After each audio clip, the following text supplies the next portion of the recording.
कल्पना करा, एखादी व्यक्ती तब्बल 16 वर्षे स्वतःहून अन्नाचा एक घासही खात नाही, तर भारताच्या इतिहासातील सर्वात दीर्घ आणि चर्चित अहिंसक आंदोलनापैकी एक होता।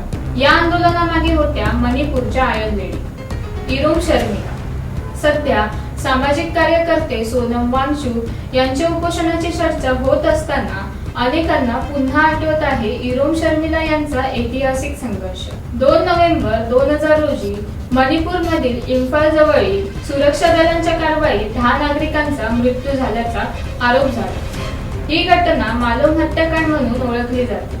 या घटनेने हादरलेल्या इरोम शर्मिला यांनी त्याच दिवसापासून आमरण उपोषण सुरू केले। त्यांची एकच मागणी होती, AFSP म्हणजेच आर्म फोर्सेस स्पेशल पॉवर्स हा ऍक्ट रद्द करण्यात यावा।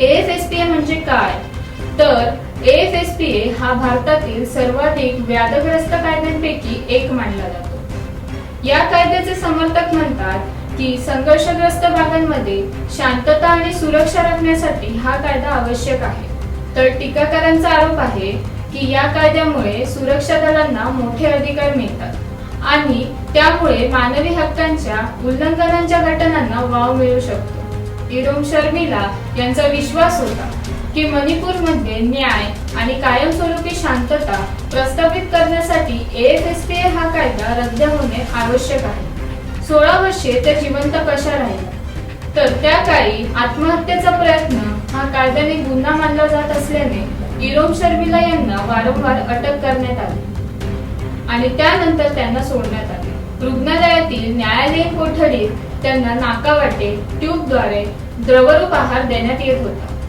त्यामुळे त्या जिवंत राहिल्या। पण त्यांनी तब्बल 16 वर्षे स्वतःहून अन्नाचा एक घासही घेतला नाही। त्याच अदम्य इच्छाशक्तीमुळे त्यांना मणिपूरची आयन लेडी म्हणून ओळखली जाते। त्यांच्या शांततापूर्ण आंदोलनाची जगभरात दखल घेतली गेली आणि अनेक आंतरराष्ट्रीय मानवाधिकार संघटनांनी त्यांच्या संघर्षाला पाठिंबा दिला। उपोषणाचा शेवट कसा झाला, तर 9 ऑगस्ट 2016 रोजी जवळपास 16 वर्षांनंतर इरोम शर्मिला यांनी मत चाकून आपले उपोषण संपवले। त्यांनी सांगितले की केवळ आंदोलन करून उद्दिष्ट साध्य होत नसल्याचे लक्षात आल्यानंतर त्यांनी लोकशाहीच्या मार्गाने बदल घडवून आणण्याचा निर्णय घेतला।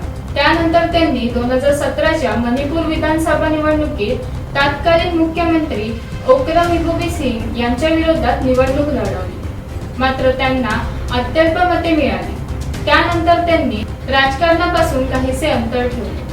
सोनम वांगचुक आणि इरोम शर्मिला यांच्या आंदोलनांचे मुद्दे वेगळे असले तरी दोघांनीही महात्मा गांधींच्या अहिंसक उपोषणाच्या मार्गावर स्वीकार केला। इरोम शर्मिला यांचे 16 वर्षाचे उपोषण हे भारताच्या इतिहासातील शांततापूर्ण प्रतिकाराचे एक विलक्षण उदाहरण मानले जाते। तात्काळ राजकीय परिणाम झाले नसले तरी त्यांच्या आंदोलनाने देशभरात AFSPA आणि मानवी हक्कांवरील चर्चेला नवी दिशा दिली। जर अशीच माहितीपूर्ण व्हिडिओ तुम्हाला आवडत असतील तर व्हिडिओला लाईक करा, शेअर करा आणि आमच्या मॅक्स महाराष्ट्र चॅनलला नक्की सबस्क्राईब करा।